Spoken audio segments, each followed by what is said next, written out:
B of the question 1 is saying that explain the reason why Karatco will be interested in the material price planning variance and the material price operational variance. Now, as I said, so get an explanation here very well.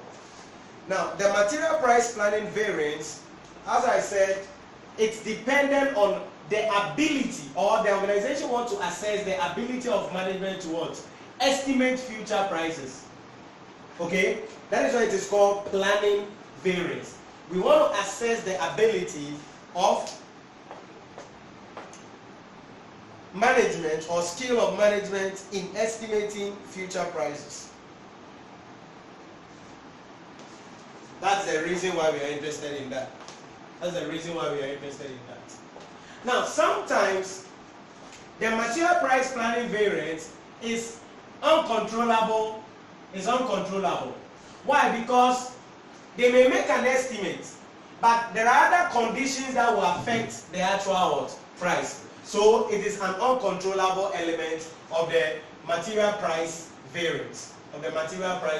However, it is to assess the ability or the skill of management in estimating what? Future prices. Note, however, that this can easily be done in some industries, but in other industries, it may not be easily be done. So that is the idea about the material price planning variance. Then his brother, material price purchasing variance, material price operational variance. This is a controllable element. Okay? It's a controllable element because it measures the purchasing department efficiency. It measures the purchasing department efficiency. It measures the purchasing department efficiency given the market conditions that prevail at the time. It measures the purchasing powers, the purchasing department efficiency given the market conditions that prevailed at the time.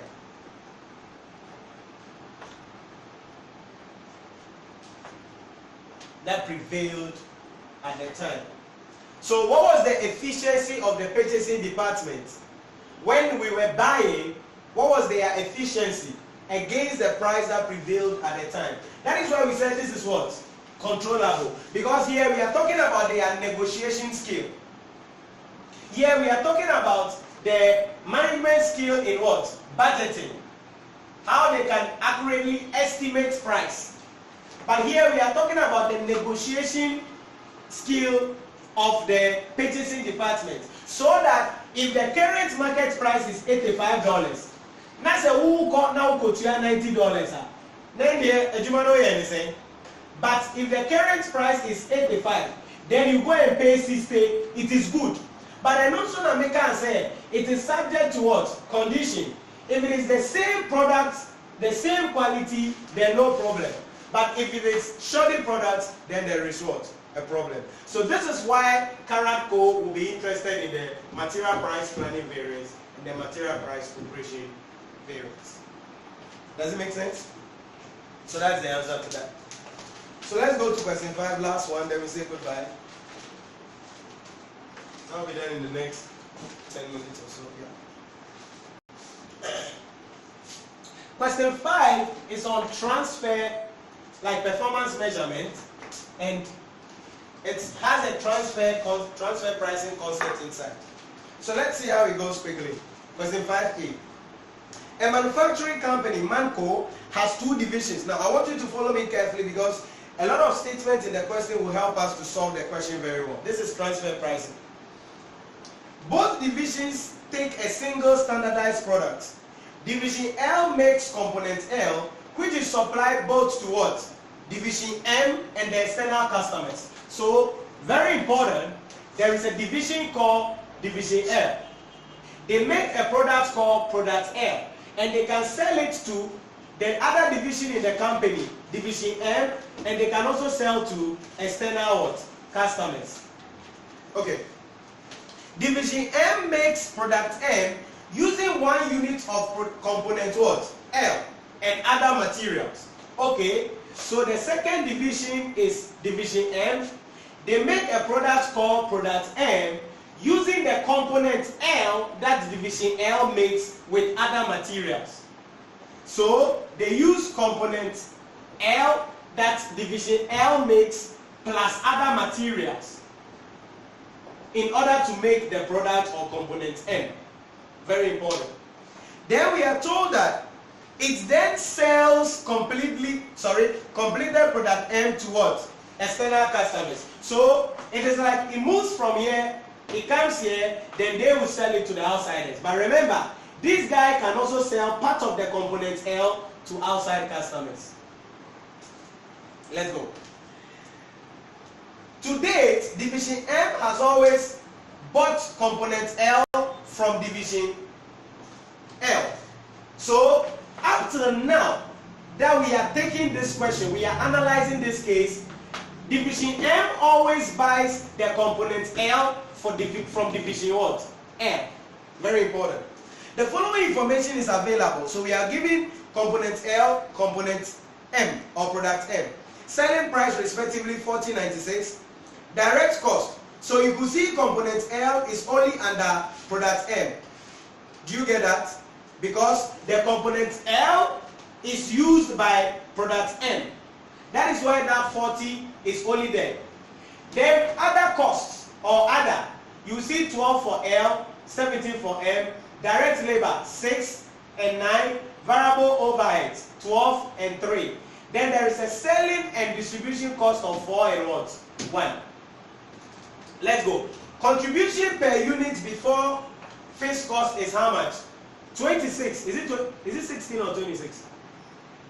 Mine is like, is it 26? 16, 26. 16 and 26. Okay. Annual fixed cost is how much? 500 and then 200. Annual external demand. Please get this well. Annual external demand. So externally, component L sells 160 and then M sells what? 120. What does that mean? Remember, we are told that as at this time, all the components L used by M is sold or is bought from division what? L. And then, so if if M will sell to outsiders 120, meaning they will buy how many components from division L? 120. Why? Because up here we are told that product M uses what? 1 unit of component L.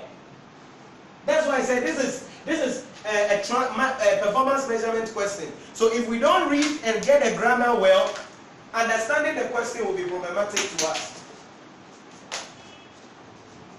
So meaning division L, internally they sell 120 to M, and then externally they sell what? 160. Look at their capacity. Division L, their capacity is how many? 300,000. And then division M, their capacity is what? 130,000. Remember, they sell 120. So if their capacity is 130, then they will have 10,000 as storage. And then they share and 1 cent. Let's continue. Division L charges the same price for component L to both division M and what? External customers. What does it mean? It means the selling price 40 you see here is the same price they sell it to the M, division M, and also to what? Outsiders. The same price. The same price. Let's go.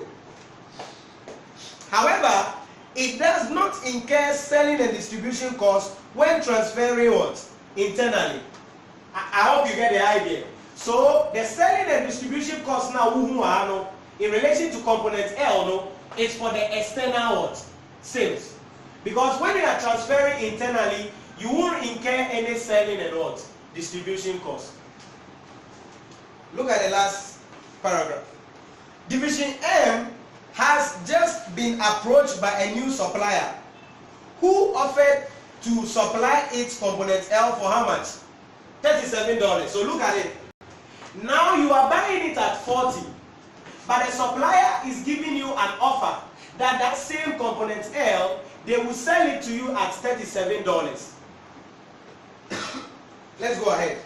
Prior to this offer, the cheapest price which Division M could have bought component L from from outside the group was how much? 42. So outside, we would have paid $42. And nothing as still, they buy it from their what? Division L. But right now, a supplier is bringing a cheaper price. I have an example and it is the head office policy to let the division operate autonomously without what? Interference at all. So everybody, you can do whatever you like. As far as we are achieving our objective.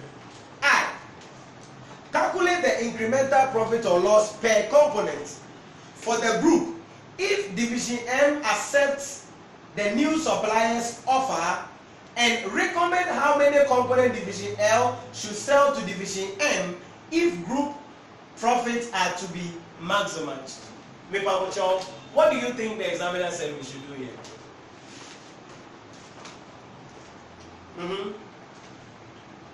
Everyone, do you answer this question? You did something. Yeah, so what do you think we should do? Calculate the incremental profit or loss per unit for the group if Division M accepts the new supplier.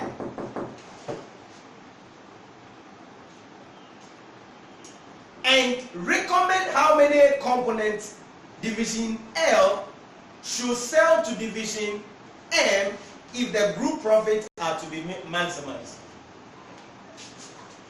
What do you think the examiner is asking us to do? Any ideas? John, did you answer this question? No. What do you think? Any idea? Obrepon, what do you think? What do you think the examiner wants us to do? Based on how I have diagnosed the question for you. We read it. Unless we read it again. To get the whole thing. You are not getting the whole thing. I don't understand the whole thing. Okay, so let's diagnose the question once again. We are told that a manufacturing company, Manco, has two divisions. You get it? Division L, Division M. Listen carefully. Both divisions make a single standardized product. Then we are told that Division L makes component L. So this division called Division L, the product they produce is called component L. Then we are told that which is supplied both to Division M, the other division in the company, and also to what? External customers. We are told that Division M, that is this division, also make a product called what? Product M. Using, very important, using 1 unit of component L. So the L that Division L makes, they use it, and then other materials. So these are the what they use to make component what? M. Enna or say, it then sells the completed product M to what? External customers. So Division M sells the product to external customers. Enna can say, it means this guy do component L for us, he give it to us, we use it to produce M, then we now sell the M to the outsiders. However, Division L also sells part of their output to what? The external customers. Are we getting the point now? Then we are giving the cost information there about the selling prices, about the cost items. Then we are giving the annual fixed cost there for each of the products. We are giving the annual external demand for each of them. And I will say, the external demand for product M is 160,000. And the external demand for product M is 120,000. And I said that if the external demand for product M is 120,000, then how many units of component L was bought from L? And I can say, if we go back to the question, we are told that M uses 1 unit of component L.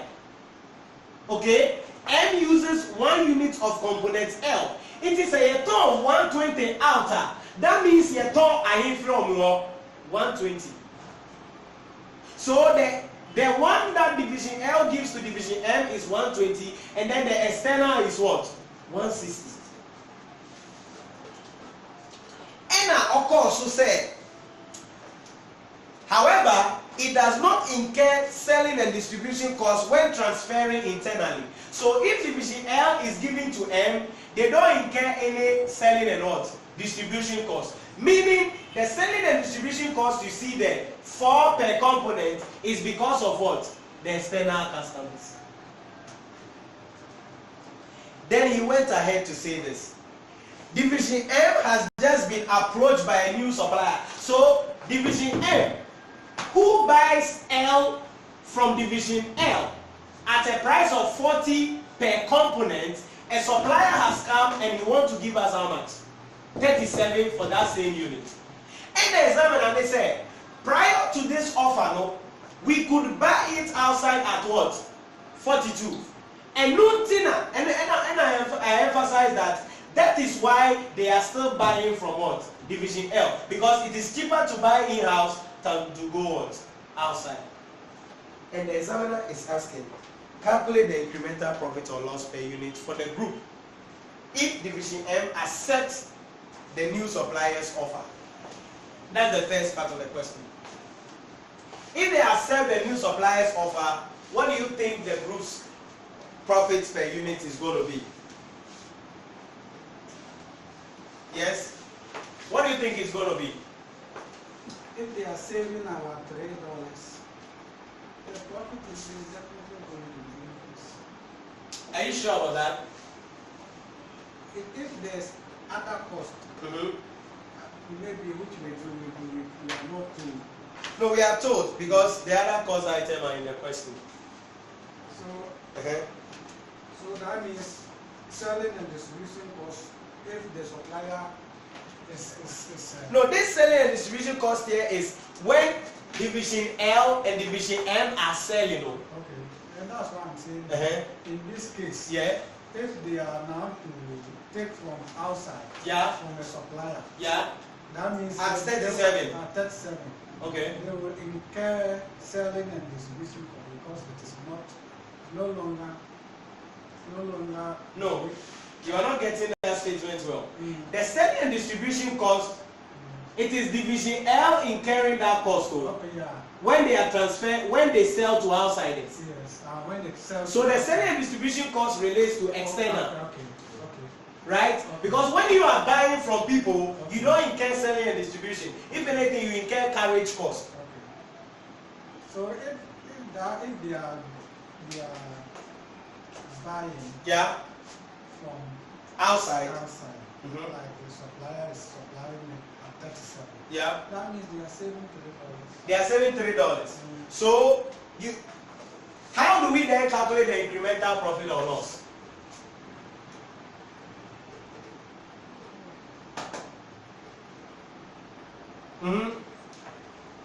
How do we then calculate the incremental profit or loss? The sales volume. So, selling price. They will still be selling at 96. That is component M, right? But now, their direct material cost, which is the component L, they will buy it at what price? 37. Okay. Then they will still incur other costs of how much? 17. Direct labor cost of how much? 9. Variable cost of how much? 3. Selling and distribution cost of how much? 1. What do we have? So give me their contribution before fixed cost.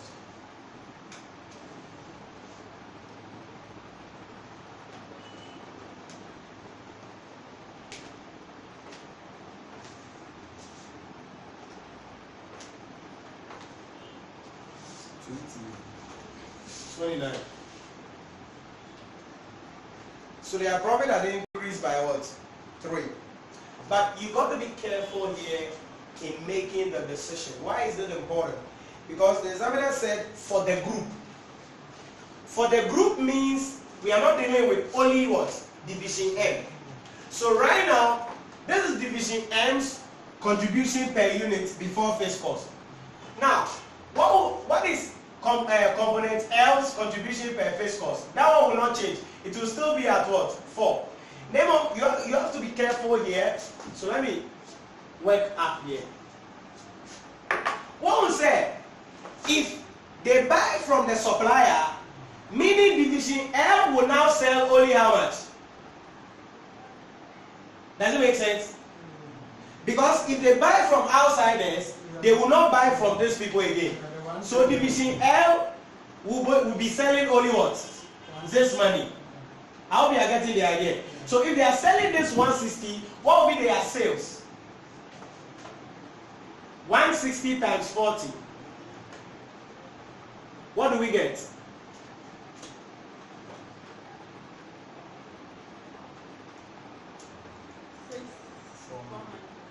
600.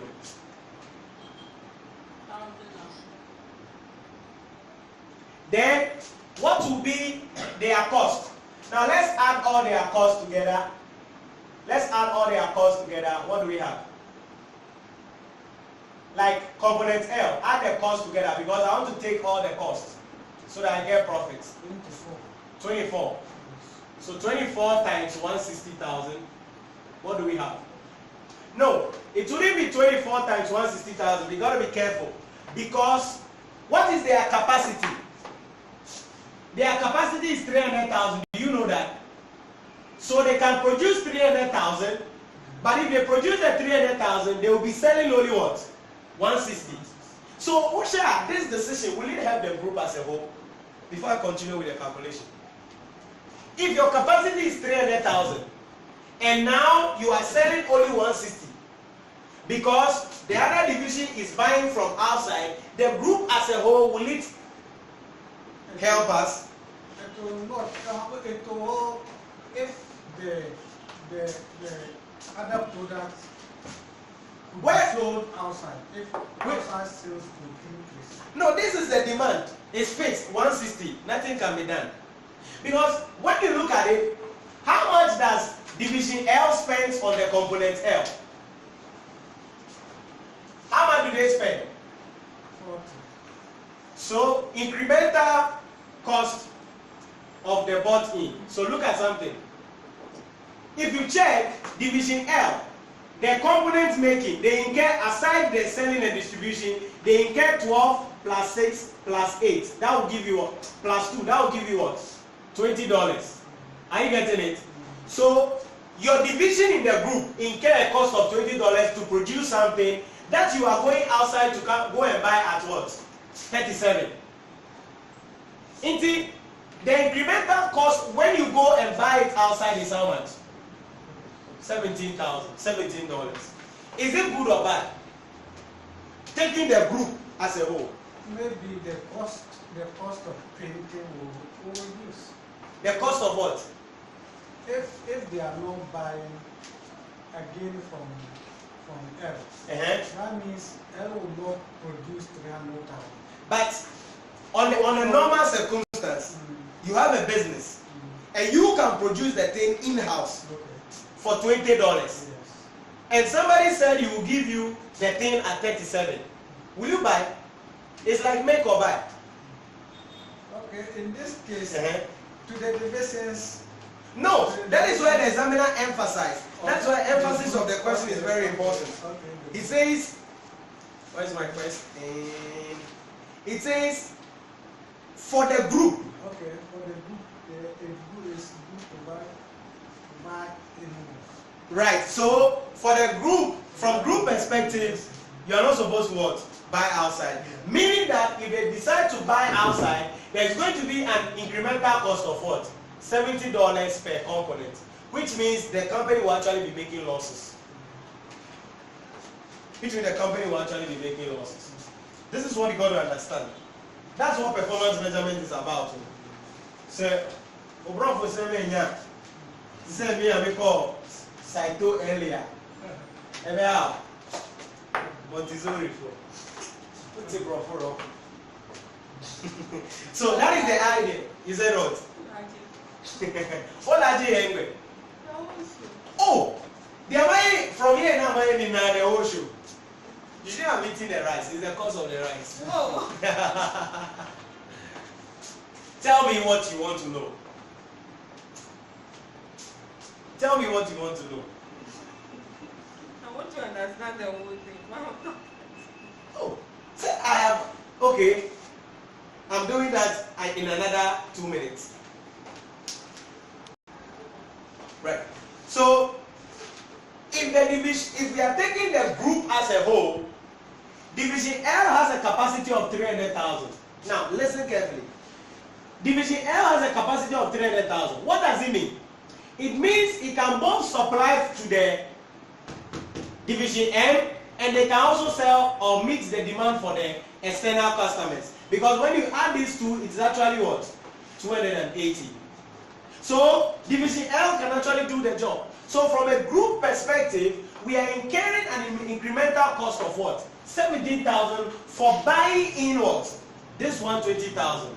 Which means if Division M decides to buy it outside, the company is going to make a loss, an incremental loss of what? 17 times what?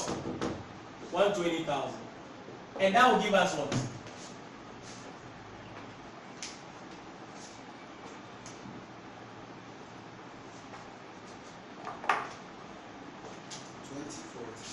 $20.40. 1, 2, 3. That's it. That's it. So the examiner says calculate the incremental profit or loss per component for the group. If B decides to go, so if Division M decides to buy, this is the incremental loss the company will suffer. So at the end of the day, this is what the examiner wants to see. Period. So this is it transfer pricing or? Yeah, the transfer price concept is inside. It's inside in the II. It's inside in the II. But here you are not calculating transfer pricing. It's like divisional measurement as well as, no, it's not divisional measurement. It's divisions, and we are looking at the transfer price, how much they are selling to us and how much you can buy it from outside. Is it too expensive in-house? But this is something you need to understand. Assuming that Division L has a limited capacity, okay, to say, let's say 200,000. Listen carefully to this one. If let's say their capacity is 200,000, and wage 120, now they are can extend and for there. Then in that case, they would buy some outside. Okay, so we will mix the whole outsiders. Then what will be left, we will transfer it to M. Then they will buy what is left outside. So if the capacity is less, they will still go ahead and accept the supplier's offer. So that is the idea about that. That's the idea about it. Okay, so let's go to, so you don't need this, okay? You don't need this. You don't need this. This is the only thing you need for explanation. This is the only thing you need. Incremental loss. And then incremental loss. Period. As I said, the decimal per component. Oh, why are you calculating? What did they say? They said the decimal, where it said profit for the group. Yes, it says calculate the incremental profit or loss per unit for the group. For the group. If component M, Division M accepts the new supplier. So for the group, if they accept the new supplier, this is the loss the group will suffer. And that is why you don't need this. Because NHYIRA no go. Why did we do it? No, I just did it for you to know the effect of their decision on their profit. That individually their profit is increasing, but the group will suffer. I hope you are getting the idea. So yes, individually it will help them. That was what John was also saying. It will help them, but that's not what we are interested in.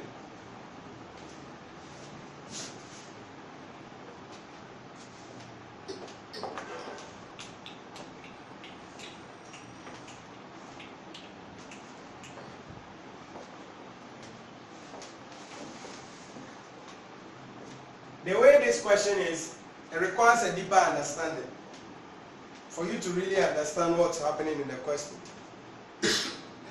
But who reading the union to Wasia?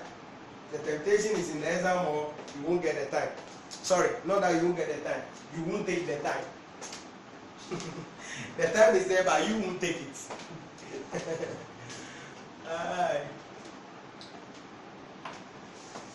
So let's go IR, the last thing there. Using the quantities calculated in A and the current transfer price, calculate the total annual profit of each division. The incremental cost of buying. Incremental cost of bought in. Yeah.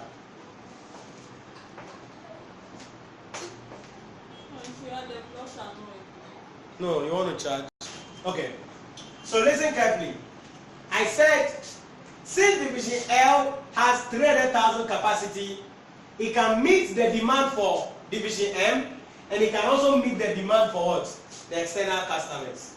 So the examiner in II is asking us to calculate the profit, okay, using the current transfer price. We should calculate the total annual profit for each division and also for the group as a whole. So let's look at division L first. If we consider division L, let's find out the contribution they earn if they transfer the goods internally. Now I want you to follow me here well. So contribution earned when L is transferred internally. Now why is this important? Because we are told that the selling and contribution here relates to only what? The external. So what will be the contribution earned? The selling price is still 40, but we will incur a cost of how much? Only $20. Because internally we are not paying selling and distribution. So the contribution they will earn on that is what? $20 per component. But if they transfer the goods externally, so contribution earned when L is transferred externally will be what? 21 minus, what is the selling and contribution? 4. Selling and distribution 4. So is it 21? 40 minus, so 4 plus the 20. So what do we have? 16. So listen carefully. If they transfer internally per component, they make a profit of 20. If they sell to the outsiders per component, they make a contribution of what? 16. Now, so based on this, we will now calculate their profit.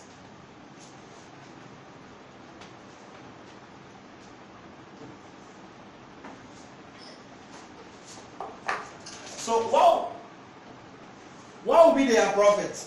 3 zeros up. Internally. How many units are they selling internally? 120,000 times contribution N 20. What do I have? So we are working in 3 zeros. Then external.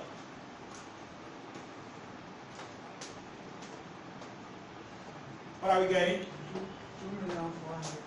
2,400,000. Externally, what's the external sales? External sales 160,000 times 16. What do we have?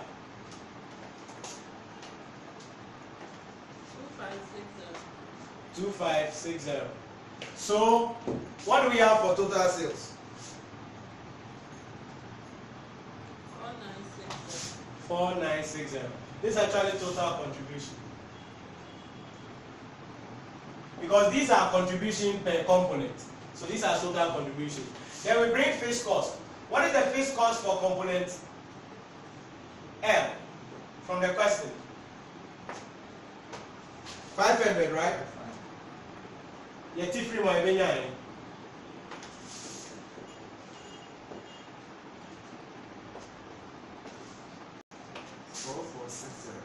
So this is the profit for division L. This is the profit for division L. If they are using the current transfer price, which is selling at 40 to the internal people, and not incurring any marketing cost of 4. Now let's come to division M. How much money would they make? How many you need at division M sell? How many you need at M sell? If we go there, like everything is there already. Can you see contribution per unit before fixed cost 26? Can you see that? 26. So we're going to just pick that up and multiply it by the units they sell. So total contribution will be what? 26 times what? How many units do they sell? 120,000. What do we have?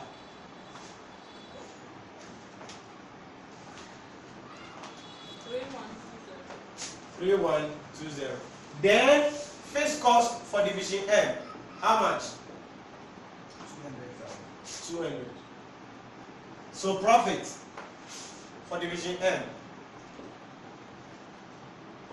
No, but they say annual external demand for M is 120.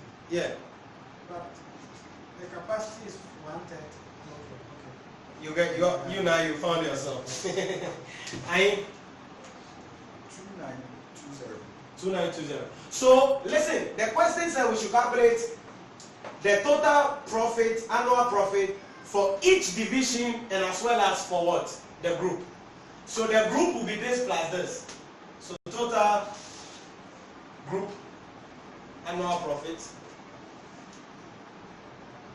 will be what? Adding the two. What do we get?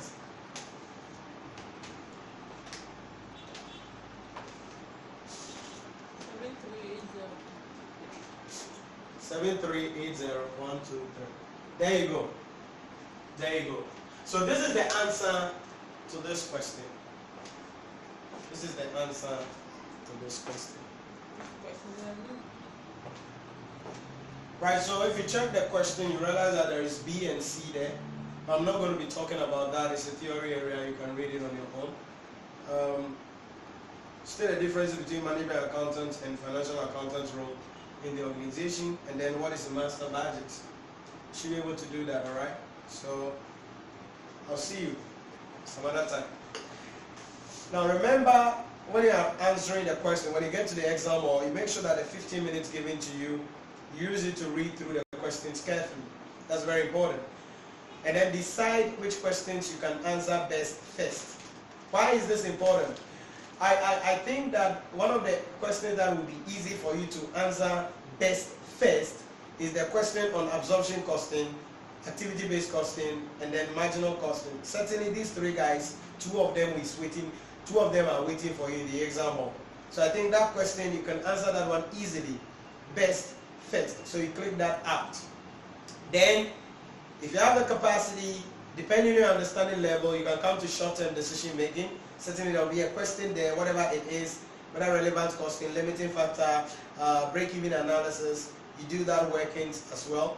Then budgeting and variance. I don't know your strength level, but if your strength is variance or your strength is budgeting, you go for it, you work it out. But at the end of the day, this is what I want you to do. Read through all the questions and find out which questions you can answer best first, because first impression is very important, so that you can save time. Because if you can do what you can do best first, you will save time. So that now you will use the rest of the time that you've saved on the difficult questions, quote, on the difficult questions later on. I believe that if you're able to put that in place and work hard, follow these principles, the concepts, and work hard, you should be able to get your pass mark for the management accounting in the ICAG May 2019 examination. So till we meet next semester on the next level or in a different subject, I wish you all the best, and I'll see you in July.